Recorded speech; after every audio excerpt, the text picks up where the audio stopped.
Bonsoir les amis, ça y est, la première journée de l'Euro est terminée. Je voulais vous faire une vidéo ce soir. Alors le dernier match de la première journée entre le Portugal et la République tchèque s'est terminé.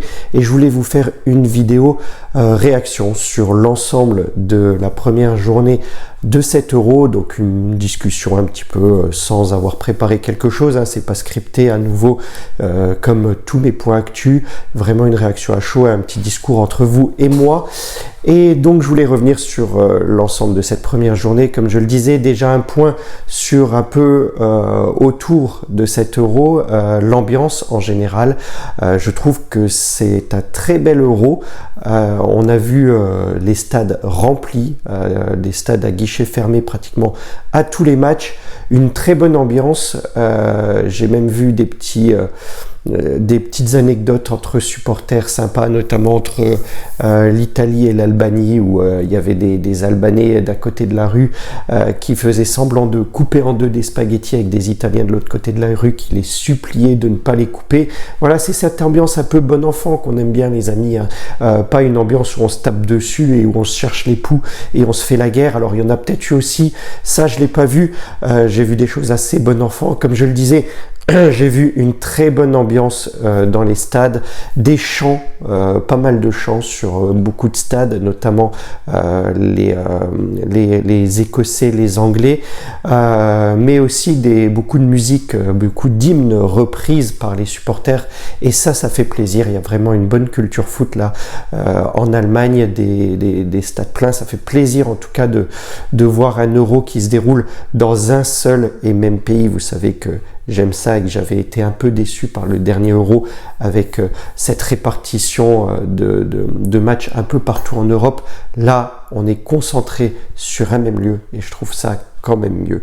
Voilà, et puis sinon aussi, beaucoup de buts dans cet Euro. On est à peu près à 3 buts par match environ, il y a régulièrement 3-4 buts par match, certains matchs avec seulement un but, mais en moyenne, d'après ce que j'ai calculé, on arrive pratiquement aux 3 buts par match, donc un football offensif, un football de spectacle, des matchs ouverts, des matchs rythmés, et j'aime ça, comme beaucoup de supporters de football, donc on espère que ça va continuer ainsi, mais finalement une première journée qui m'a bien plu, des favoris qui ont confirmé, et puis quelques surprises, on va le voir ensemble dans l'analyse de ces différents premiers matchs, des surprises aussi, mais il faut tout dans un Euro. J'avais dit dans ma vidéo de présentation sur les groupes, qu'il y aurait certainement des surprises dans cet Euro. C'est pas encore fini, peut-être que les favoris qui ont déçu vont se reprendre, mais en tout cas, les premiers matchs ont déjà donné lieu à quelques surprises, mais je vous propose qu'on regarde tout ça ensemble. On va revoir un peu chaque match. Alors assez rapidement, je ne vais pas détailler comme je l'avais fait dans mes premières vidéos sur la compétition, je ne vais pas détailler précisément et longuement chaque match, mais on va revenir un peu sur chacun d'eux pour vous donner mon sentiment. Alors par peur d'avoir des trous de mémoire, j'ai quand même pris mon téléphone pour revenir sur l'ensemble des matchs. Alors le match d'ouverture, Allemagne-Écosse, qui s'est terminé par un 5-1, on peut dire que l'Allemagne, le pays hôte, a bien entamé sa compétition.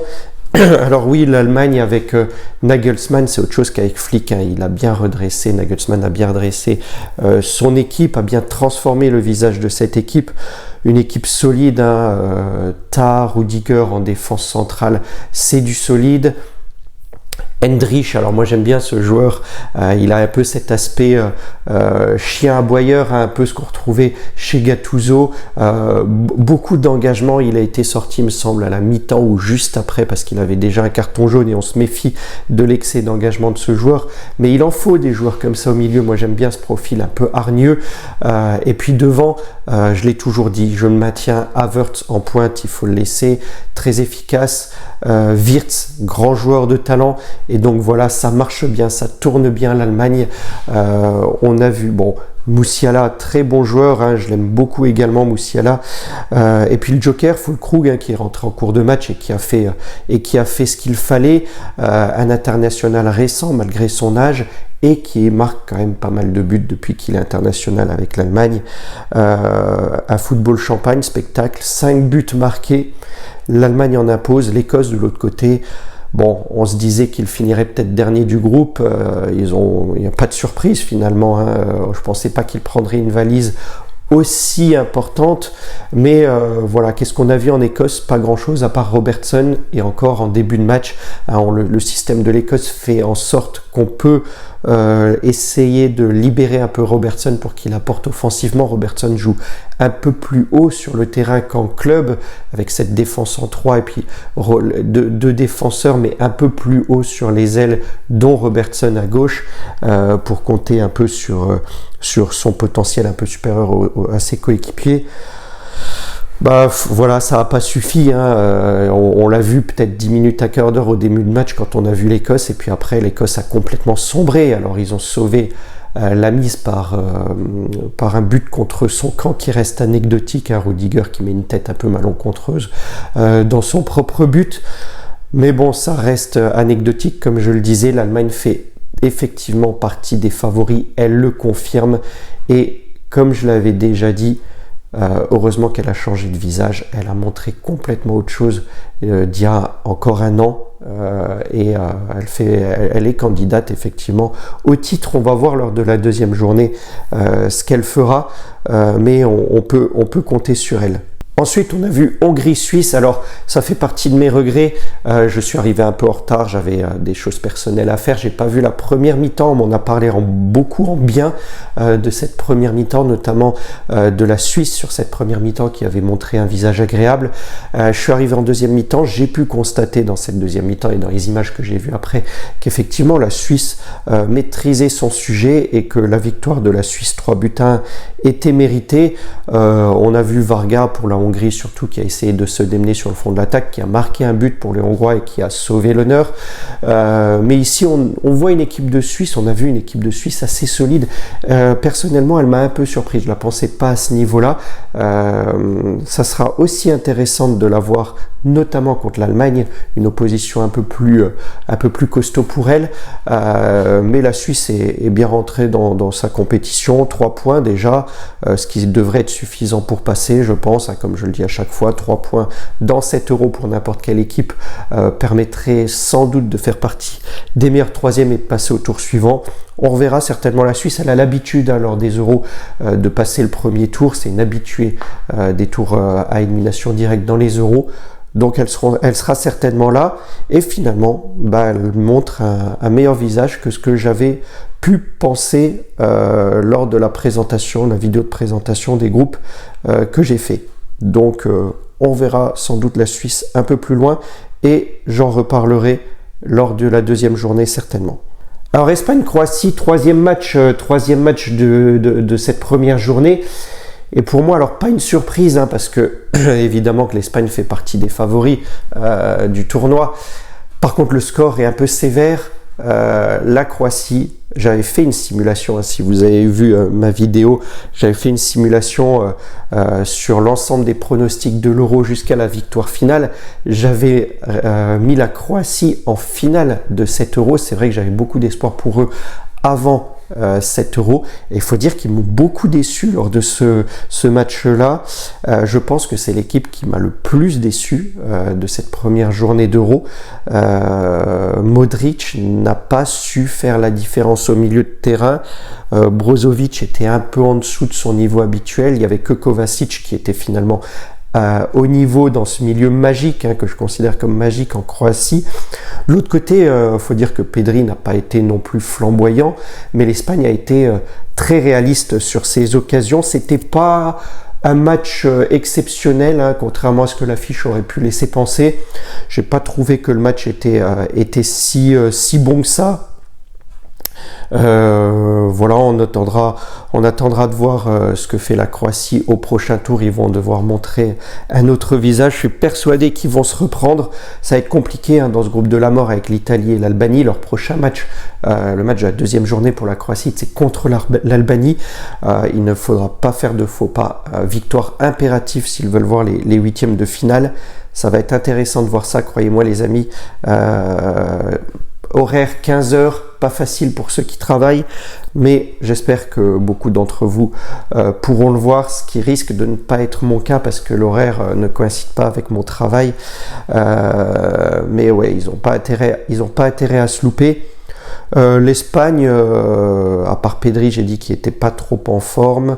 Bon, ils étaient pas si mauvais, que ça, mais le match n'était pas exceptionnel. Passons au match suivant. Italie-Albanie. Alors, Italie-Albanie, surprise, l'ouverture du score, le but le plus rapide de l'Euro par l'Albanie qui a été marqué par Bajrami dès la première minute. C'est un record. On a eu un peu peur pour les Italiens, ça n'a pas duré très longtemps finalement, puisqu'à la 11e minute sur corner, Bastoni a pris le meilleur sur son défenseur. Une défense un peu rigide, hein, j'avais dit, un gardien qui sort pas sur le corner, et c'est bien dommage, en tout cas pour l'Albanie, mais les Italiens se sont fait peur finalement. 10 minutes, ils ont égalisé, et puis ils ont même repris l'avantage 5 minutes après avec Barella, une belle frappe d'ailleurs aux abords de la surface. Donc au bout d'un quart d'heure de jeu, finalement le match était plié, on est arrivé sur ce score de 2-1, score qui a été conservé jusqu'à l'issue du match. L'Italie était meilleure, hein, intrinsèquement l'Italie était meilleure, mais l'Albanie a pu faire peur aux Italiens, et on verra si ils arrivent à réitérer ce même type de match contre la Croatie ou contre l'Espagne. En tout cas, on a là l'Espagne et l'Italie qui ont marqué une sérieuse option, qui ont pris une sérieuse option sur la qualification. Voilà, faudra voir ce que ça donne à la seconde journée, mais bon, deux favoris de ce groupe sont bien là, dans ce groupe de la mort. Ensuite, Pologne-Pays-Bas, eh bien, le groupe de la France, hein, Pologne-Pays-Bas, avec l'ouverture du score par les Polonais, c'était une demi-surprise ça. Les Pays-Bas ont réussi à égaliser, puis à marquer un second but pour l'emporter 2-1. Mais franchement, ni la Pologne, qui jouait sans Lewandowski, hein, qui était blessé et qui va sans doute jouer à partir du deuxième match, la deuxième journée du championnat d'Europe, bon, ni la Pologne ni les Pays-Bas font, c'est peut-être fort ce que je vais dire, mais font très peur lors de cet Euro, hein. Le milieu des Pays-Bas est largement prenable, et puis la Pologne n'a pas un effectif pour aller très très loin. J'espère que la France va finir avec les 9 points dans ce groupe, si elle veut montrer au reste de l'Europe qu'il faut compter sur elle à la table du championnat d'Europe. Eh ben, il faut qu'elle démontre un peu ses qualités contre ces équipes, parce qu'elle peut se défaire de la Pologne, des Pays-Bas, comme elle l'a fait de l'Autriche. C'est largement prenable. Pays-Bas, ils étaient dans le même groupe d'ailleurs que la France, hein, on les a battus, le groupe éliminatoire, on les a battus 2 fois. Et puis les Polonais, ça reste prenable. Donc voilà, 2-1 pour les Pays-Bas. J'espère que ça pourra faire le match de classement pour la 2e, 3e place. Voire 4e, hein, parce que attention à l'Autriche, on y arrive. C'est le match suivant, France-Autriche. Alors un match où j'ai trouvé que les Bleus étaient bien rentrés dans le match. Il y avait des bons enchaînements. Moi j'ai trouvé que le match était plutôt bon du côté de l'équipe de France, même si ça a manqué beaucoup de réalisme devant. Il y a eu pas mal d'occasions franches, même, hein. Un face-à-face d'Mbappé qui l'a complètement loupé, une reprise de Giroud qui a été complètement ratée aussi. Alors je mets un petit bémol sur Marcus Thuram, hein, je ne l'ai pas trouvé exceptionnel, franchement je ne l'ai pas trouvé exceptionnel, c'est pas encore le buteur qu'on attend, je pense, en équipe de France. Dembélé a raté son match également. Bon, il y a eu des bonnes notes, hein. Mbappé a été plutôt bon, la défense a bien tenu, Théo Hernandez a très bien joué. Kanté exceptionnel, hein, partout, mais si vous le regardez jouer, moi j'ai l'impression de voir un gamin de 10 ans, hein, il est tellement petit à la télé, c'est rigolo, mais il court et il est là partout. Je me demande s'il a même pas été élu homme du match, hein, il était encore là à la fin, même sur les remontées, les attaques françaises. Franchement, de l'avoir repris, c'est un choix judicieux par Deschamps. Faudra voir quand Tchouaméni sera complètement rétabli comment ça va évoluer tout ça, mais Kanté, ouais, on peut compter sur lui, et franchement il fait du bien à l'équipe de France. Alors Mbappé, ouais, c'est cassé le nez, on va voir comment ça va évoluer pour la suite, hein. C'est la magie du montage en voix off. Je voulais préciser que ça serait fandard quand même de voir Mbappé avec un masque de Tortue Ninja. Qu'en pensez-vous? Je sais pas si c'est possible, mais ça serait quand même très drôle, avouez-le. Là, on voyait qu'il permutait un peu avec Thuram. Il se partageait soit l'aile gauche, soit le front de l'attaque. Est-ce qu'on va mettre Coman à gauche? Est-ce que on va mettre Thuram, on va le baisser d'un cran et mettre Giroud devant? Bon, les choix appartiennent à Didier Deschamps, on verra bien ce qu'il fera. De l'autre côté, en Autriche, c'est très bon l'Autriche, attention, hein, c'est pas parce qu'ils ont perdu qu'il faut les enterrer. Il y a des absents en Autriche, hein, Schlager était absent, Alaba était absent, c'est quand même des joueurs importants pour l'équipe autrichienne. Alors on voit qu'Alaba a fait le voyage avec ses coéquipiers, il était là sur le banc de touche, il les accompagne durant le voyage pour les motiver et faire partager un peu son expérience. Mais l'Autriche a changé de visage hein, grâce à Ralf Rangnick hein, qui a repris les rênes il y a quelques temps.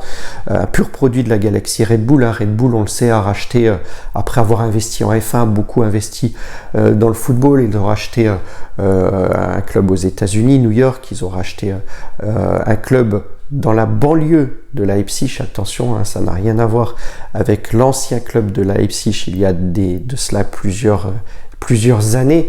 Ils l'ont renommé RB Leipzig. Rasenball Leipzig, on ne peut pas donner le nom d'une marque en Allemagne, donc c'est pour ça que c'est Rasenball Leipzig et pas Red Bull Leipzig, comme ça peut l'être à Salzbourg. Ils ont racheté donc Salzbourg aussi, et Rangnick, dans tout ça, ils ont compté sur lui pour développer le football autour de tout ça. Ils ont vraiment misé sur Rangnick, et Rangnick aujourd'hui a pris la tête de l'Autriche. Et il y a beaucoup de joueurs hein, dans cette sélection autrichienne qui sont passés par les Red Bull, que ce soit Salzbourg ou Leipzig. Et il a changé le visage de l'Autriche en donnant à l'Autriche, qui avait un jeu très défensif, une dimension plus offensive, plus spectaculaire, plus maîtrise de possession de balle, d'enchaînement rapide. Donc il a grandement modifié le visage du football autrichien. Et il faudra compter sur l'Autriche. Hein, je me demande s'ils ne vont pas prendre le meilleur sur la Pologne ou les Pays-Bas. Je vais être très curieux de voir la deuxième journée de ce championnat d'Europe des Nations qui va nous donner un peu plus d'indications sur le niveau de l'Autriche. L'Autriche, il faut savoir que ça faisait longtemps qu'elle n'avait pas perdu. Hein. Tous les matchs de préparation, elles ont fait des bons résultats et avec des douilles, hein, certaines valises infligées à certaines équipes dans ce championnat d'Europe, notamment la Turquie, un 6-1. Donc, n'enterrez pas les amis l'Autriche, elle peut encore se qualifier et ça sera très intéressant de voir leur match contre les Pays-Bas et contre la Pologne. Un mot sur Danso aussi, une bête, hein, le défenseur lensois. On le voit, hein, un vrai stopper à l'ancienne. Hein. Des fois ça me rappelait Cannavaro. Hein. Cannavaro, la balle s'arrêtait. Il était là, il stoppait l'attaquant. Danso, c'est un peu ça. On ne le franchit pas. Il met son corps en opposition. Alors certains pourront le traiter de boucher. En tout cas, il fait le travail, il fait le job. Hein. C'est sur lui que Mbappé s'est cassé le nez. Bon là, Danso, il est pour rien. Hein. C'est Mbappé qui fait la tête sur l'épaule de Danso. Mais Danso, tu as du mal à le passer. Hein. Il joue beaucoup de son corps et de son physique. Il en impose, il se met, il bloque et les joueurs passent pas. Voilà, ça c'est Danso. Donc, l'Autriche a une très très bonne équipe, les amis. Je suis allé un peu loin, j'ai sauté des matchs, en tout cas dans la chronologie des événements. Je voulais terminer sur le groupe B, après Pologne-Pays-Bas, je suis passé tout de suite à France-Autriche. On va revenir un peu en arrière dans la chronologie. Il y avait Slovénie-Danemark. Slovénie-Danemark, alors c'est un match globalement bien maîtrisé par le Danemark, qui a ouvert la marque et ça faisait plaisir hein, par Eriksen. On se souvient de la crise cardiaque qu'il avait eue au dernier Euro finalement. Hein. C'est un retour en grâce, ça fait plaisir de le voir à ce niveau, ça le fait plaisir de le voir marquer. Et puis ils se sont fait rejoindre par la Slovénie. Il n'y a pas eu finalement, il faudra voir la journée suivante pour en tirer plus d'enseignements. On verra ce que ça peut donner. Ils sont neutralisés, donc il faudra voir qui prend le pas lors du prochain match. Serbie-Angleterre ensuite. Alors pour moi, les Anglais font office de favoris dans cette compétition. Je ne l'ai pas caché, je l'ai dit lors de la vidéo de présentation des groupes. Ils ont une équipe solide à tous les niveaux du terrain. On peut trouver des joueurs qui pourraient être pratiquement titulaires dans toutes les autres équipes. Ils ont un bon jeu.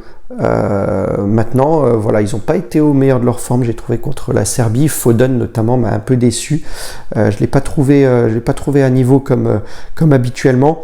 Alors, ouais, Bellingham, incroyable, hein, c'est lui d'une tête rageur qui met le but au bout de 13 minutes seulement contre la Serbie. Là, on se dit que l'Angleterre va s'envoler. Il vient, alors le défenseur qui est chargé de récupérer le ballon un peu au marquage de Bellingham, est un peu trop statique, hein, n'attaque pas la balle finalement quand vous voyez les images, et c'est Bellingham qui vient d'un peu plus loin et qui met une tête en attaquant lui la balle, et ça fait la différence, les amis. Attaquez votre ballon, parce que là on voit très bien que la personne qui est en mouvement prend l'avantage, et donc Bellingham met un but. Écoutez, s'il fait un bel Euro, Bellingham, le Ballon d'Or ne peut pas lui échapper cette année, hein. Il est champion d'Europe en club avec le Real de Madrid, il a fait une très belle saison. S'il fait un bel Euro, il sera certainement Ballon d'Or. J'adore ce joueur, il est beau à avoir joué, il est bon. Voilà. La Serbie, 0 points. Il n'y a pas eu énormément de tirs, hein, dans ce match-là. 5 tirs du côté anglais, 6 tirs du côté serbe. C'est clair qu'il n'y a pas eu beaucoup d'occasions. Je pensais, hein, que le match allait s'emballer, comme je le disais après le but de Bellingham, mais il n'en était rien. C'était un match plutôt fermé. Donc voilà, c'est un premier succès pour l'Angleterre, qui les lance bien dans la compétition.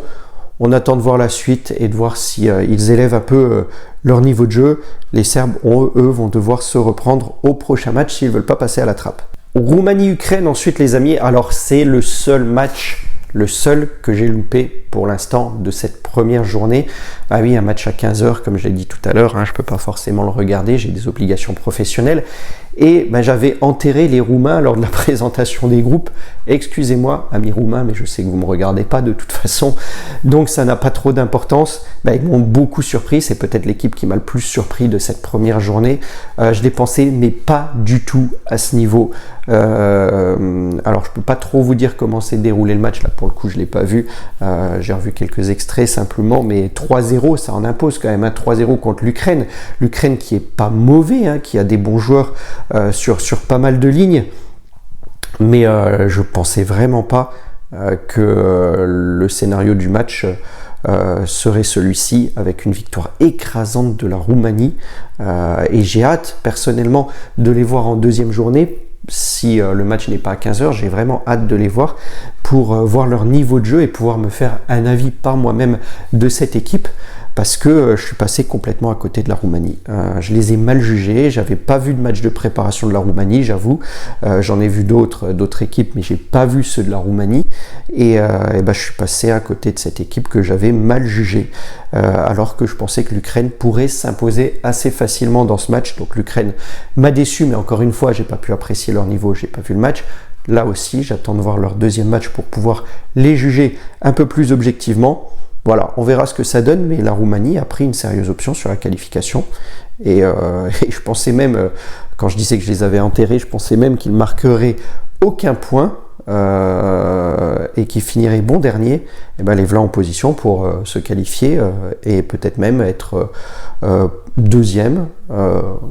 Premier, ça m'étonnerait, mais peut-être deuxième, peut-être troisième du groupe, mais avec 3 points, peut-être qu'ils passeront. Alors, Belgique-Slovaquie, les amis. Ouais, Belgique-Slovaquie. La grosse déception avec la Croatie pour moi de cette équipe belge. Alors, je disais que la Belgique était un peu dans un renouveau de génération, un peu une phase de transition. Ils ont eu énormément de difficultés, hein. J'ai vu le match, comme je disais, comme tous les matchs, sauf celui de la Roumanie-Ukraine. C'était compliqué. Il y avait vraiment des difficultés dans les transitions entre la défense et la défense et le milieu. Ils avaient du mal à se trouver. Devant, De Bruyne n'a pas réussi à faire la différence. On n'a jamais réussi à le trouver dans le dos. Alors Mangala, Onana, milieu défensif, les deux, ça marche pas très bien, je trouve. Sur les côtés, piston gauche et droit, Trossard et Doku, En première mi-temps, c'était pas terrible. Après, le coach a décidé de les interchanger. Il a mis Trossard à droite, Doku à gauche. Ça allait un peu mieux.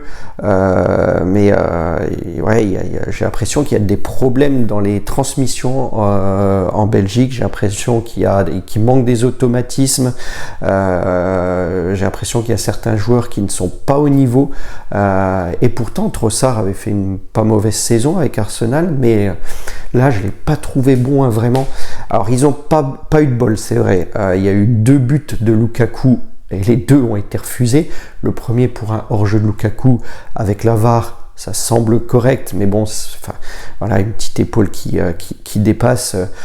Franchement, parfois, c'est frustrant. Hein. Je comprends les joueurs, ça peut être frustrant. Puis sur le deuxième but, c'est Openda, je crois, hein, sur le côté qui déborde et qui embarque un peu la balle avec la main. On voit qu'il fait une main quand même, donc avant de centrer, qui est repris victorieusement par Lukaku, mais finalement en revoyant les images avec la main, ça paraît assez clair. Donc oui, normal que le but soit refusé. De l'autre côté, hein, Schranz a marqué dès la 7e minute. Ils ont fait le job à la Slovaquie, ils ont marqué à la 7e minute.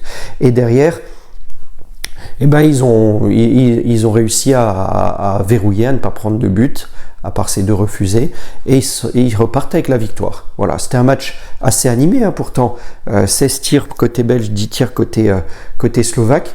Mais un manque de réalisme de la Belgique, et puis comme je le disais, pas mal de difficultés. Je pense que le coach, là, jusqu'à la 2e journée, le coach belge a quelques remaniements à faire, va devoir retravailler un peu sa tactique, parce qu'il y a des choses à réajuster en Belgique s'ils veulent aller plus loin dans cette compétition, hein. Sinon ça sent l'élimination malheureusement au premier tour pour les Belges, hein. Donc à voir la suite, mais là aussi, de toute façon, je suis très curieux de voir l'ensemble de tous les prochains matchs, mais celui-ci va être riche en enseignements pour la Belgique, parce que là aussi, comme la Croatie, ils n'ont plus le droit au faux pas. Alors toujours dans la chronologie, Autriche-France, j'en ai déjà parlé, hein, donc pas de souci.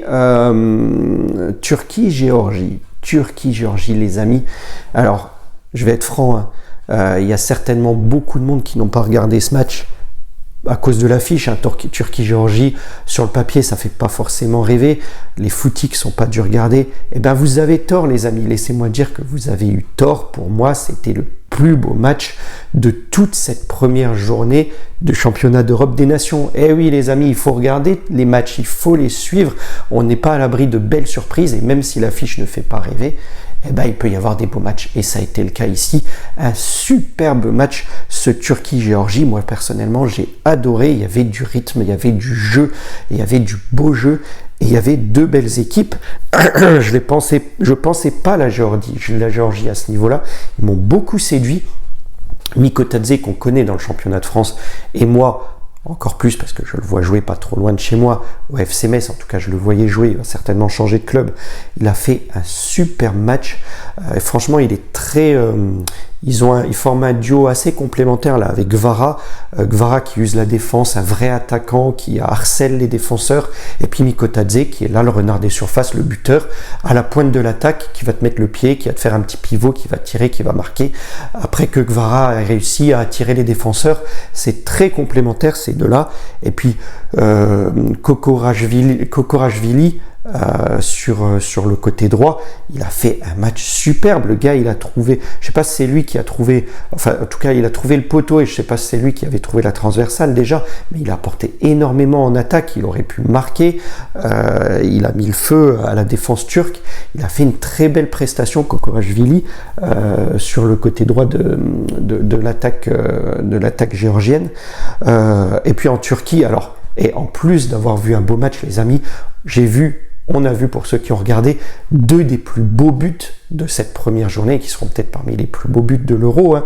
Le but de Muldur, hein, à la 25e minute, une volée pure qui vient s'écraser dans le but, et puis cette frappe enroulé d'Arda Güler, hein, c'est une pépite Arda Güler, hein, 19 ans, une vraie pépite qui a été pris par le Real, et je pense qu'ils ont bien fait de le prendre si jeune. Il va se faire un trou certainement dans les années à venir dans le club, mais le gars il récupère la balle sur le côté droit, il repique au centre, il fait une frappe enroulée en dehors de la surface qui vient se nicher dans l'angle opposé du gardien géorgien pour donner le 2-1 à la Turquie. Un bijou ce but. Si vous n'avez pas vu le match Turquie-Géorgie, et si je dois vous conseiller de regarder ne serait-ce qu'un résumé de match lors de cette première journée de championnat d'Europe des Nations, regardez le résumé de match Turquie-Géorgie, en plus de voir un beau niveau de jeu, vous verrez des buts splendides. Et puis finalement, ils donnaient tout, les Géorgiens, pour égaliser. Ils auraient pu égaliser. Le gardien géorgien est monté dans les arrêts de jeu sur un dernier coup franc et un corner qui s'en est suivi pour essayer d'apporter un peu et de peser sur la défense turque. Et les Turcs ont récupéré la balle dans les dernières minutes du coup et ont procédé à un contre-attaque, ont marqué le 3e but. Ça reste anecdotique, Aktoglu qui a marqué le 3e but pour la Turquie. Mais autant il y aurait pu à un moment y avoir 2-2, parce qu'il y a vraiment eu des actions chaudes, encore de Mikotadze ou de Kokorashvili pour la Géorgie à la fin du match. Autant il y aurait pu avoir 2-2, autant ça s'est fini en 3-1. Alors c'est pas illogique, la Turquie sur l'ensemble du match, et surtout la première mi-temps a été meilleure, mais un match nul aurait pu arriver, et franchement ça aurait pas été si volé que ça de la part de la Géorgie. Donc là aussi, affaire à suivre. On va voir ce que va faire les Géorgiens contre les autres équipes du groupe, mais faut pas les enterrer non plus, et j'espère voir des matchs d'une qualité aussi bonne lors des prochains matchs de ce championnat d'Europe. Alors le dernier, Portugal-République tchèque. Alors ultra domination des Portugais, la République tchèque en première mi-temps n'a quasi pas vu le jour. Je crois qu'ils ont eu une action chaude à un moment donné, mais sinon le Portugal a confisqué le ballon dans la moitié de surface tchèque, des attaques incessantes. Alors Ronaldo qui est de nouveau titulaire avec Martinez sur le front de l'attaque, 39 ans. Oui, c'est logique. Quand tu vois sa saison à Al Nasser, alors on n'est plus dans un championnat européen, le niveau est un peu moindre, mais il reste bankable là-bas. Je crois qu'il a fait 41 matchs au cours de la saison, il a marqué 39 buts. Des stats qui parlent pour lui, normal qu'il soit présent dans l'effectif, et puis normal de compter sur lui en tant que titulaire. Il reste très bon quand on voit ce qu'il apporte en attaque et au Portugal, dans les vestiaires et autour de l'équipe, c'est déjà pas mal, et sur le terrain, il est toujours là sur des têtes, sur des centres, sur des coups francs. Ça reste un joueur de classe mondiale, il faut le titulariser, il n'y a pas de problème à ce niveau-là. Alors en défense, au niveau de la composition de l'équipe, ce qui m'avait un peu surpris, c'est de retrouver Pepe en défense, 41 ans quand même, Pepe, il a été rappelé dans la défense centrale. Je pensais que ce serait Ignacio, j'avais prédit Ignacio moi dans la composition quand je parlais de la présentation du groupe, pour épauler Ruben Dias, ça a été Pepe. C'est un choix qui peut s'entendre. En tout cas, il n'a pas fait de boulette, Pepe. Il était bien là, et peut-être que le coach compte aussi sur son côté un peu hargneux, un peu grande gueule pour élever la défense. En tout cas, c'était la surprise de la composition. Mais un match complètement à la main des Portugais sur la première mi-temps. Deuxième mi-temps, on voit une deuxième mi-temps démarrer pareil que la première, les Portugais qui confisquent un peu la balle, et là je dis à ma femme, on regarde le match et je lui dis, tu vas voir, ça va pas louper, il y a une ultra domination des Portugais, ils vont pas réussir à remettre un but, et c'est les Tchèques sur un contre qui vont marquer, et 2 minutes après, Provo marque pour les Tchèques. Comme quoi, parfois je réussis mes pronostics, en tout cas quand je les joue pas, je les réussis. Voilà. Ils n'ont pas eu peur trop longtemps non plus, les Portugais, puisque 6 minutes après, ils égalisent. Franchement, c'est quand même mérité à la vue du match. Et puis, dans les arrêts de jeu, Francisco Conceição, le fils de Sergio Conceição, tout jeune, 19 ans, qui marque son premier but international. Il a que très peu de sélections, mais voilà, il marque son premier but international, 92e minute, pour libérer le Portugal.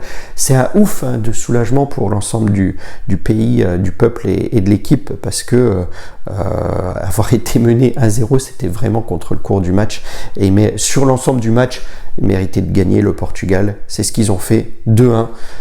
Donc voilà, ça nous donne une première journée avec beaucoup de buts, comme je le disais. J'en viens au classement des groupes. Donc le groupe A, Allemagne et Suisse en tête, 3 points chacun, avec la Hongrie et l'Écosse qui ferment la marche, 0 points tous les deux.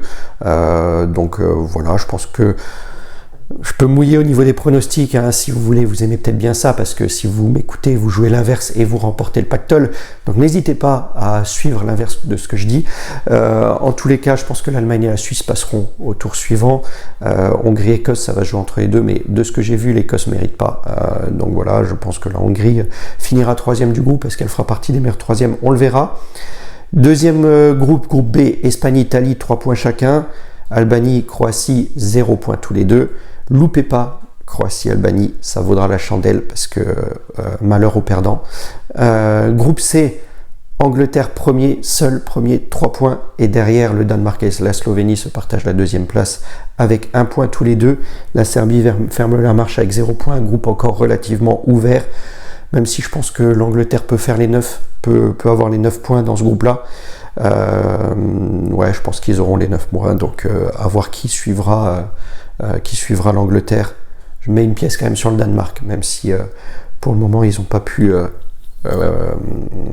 se dépêtrer des Slovènes. Groupe D, Pays-Bas-France, 3 points tous les deux. Pologne-Autriche, 0 points. Allez, on y va pour la France à 9 points aussi. Prochain match, Pays-Bas-France, c'est l'occasion pour la France de montrer qu'on compte sur elle dans cet Euro. Et s'ils battent les Pays-Bas, ils finiront premier du groupe. Voilà. Groupe E, Roumanie-Slovaquie, 3 points chacun. Belgique-Ukraine, 0 points tous les deux. Donc là, c'est le renversement complet de mes pronostics. J'avais parié sur le Belgique-Ukraine, premier et deuxième du groupe, et passé en tour suivant. Ils se retrouvent tous les deux derniers. Donc là, bien malin qui pourra prédire qui passera au tour d'après, parce que je vois quand même pas les Belges rester à 0 points. Et comme je l'ai dit, je peux pas trop juger la Roumanie et l'Ukraine, j'ai pas vu le match. Donc je garde mon pronostic et je les réserve pour plus tard. Je serai impatient de voir évoluer la Roumanie et l'Ukraine tous les deux dans des confrontations à distance lors de la deuxième journée de l'Euro. Et je verrai ensuite ce que je peux dire sur ces équipes. Et dernier groupe F, Turquie 3 points, Portugal 3 points, Tchéquie et Géorgie 0 points. Je pense que de ce que j'ai vu, le Portugal est quand même un peu au-dessus. Intrinsèquement, ils ont quand même qualitativement un meilleur effectif que les 3 autres du groupe. Donc je pense ils iront chercher la qualif. Après, derrière, je suis quand même plus partagé après avoir vu Turquie, Géorgie aujourd'hui. Ils m'ont assez impressionné. Donc ça va se tirer dans les pattes entre la Turquie, Tchéquie et Géorgie. Bon, je pense que la Turquie peut passer. Avec le Portugal, on verra. Mais on peut avoir une bonne surprise aussi du petit poussé de la Géorgie. On verra bien. Voilà pour cette réaction un peu à chaud de la première journée de championnat. Je ferai certainement une réaction à chaud après la deuxième journée de championnat d'Europe des Nations. Si vous n'avez pas de vidéo entre temps, parce que certainement que si je trouve le temps, je vous ferai une réaction sur quelques matchs qui va arriver. En tout cas, je pense que la vidéo sera suffisamment longue pour ce soir. Je vous la montre dans la foulée, je vous la sors. Je vous souhaite une bonne nuit, une bonne journée. Ça dépend quand vous regardez encore une fois cette vidéo. On se retrouve très vite. Pour la suite, n'hésitez pas à vous exprimer en commentaire pour me dire ce qui vous a le plus plu, ce qui vous a le moins plu dans cette première journée de championnat d'Europe des Nations. Mettez-moi aussi en commentaire à l'issue de la première journée, si vous avez regardé l'ensemble des matchs, ou en tout cas beaucoup de matchs, n'hésitez pas à mettre quels sont vos favoris après cette première journée de championnat. Mouillez-vous, dites-moi quels sont vos favoris, qu'on puisse en discuter un petit peu. Et puis, si vous regardez régulièrement mes vidéos, notamment depuis cet Euro, si vous me voyez, si vous m'avez connu lors de ces quelques vidéos sur l'Euro, pensez à vous abonner. Des vidéos sortent régulièrement. Et puis, on se reparle très vite de toute façon. Likez, partagez, commentez et surtout appréciez. Et je vous dis à bientôt les amis. Portez-vous bien. Au revoir.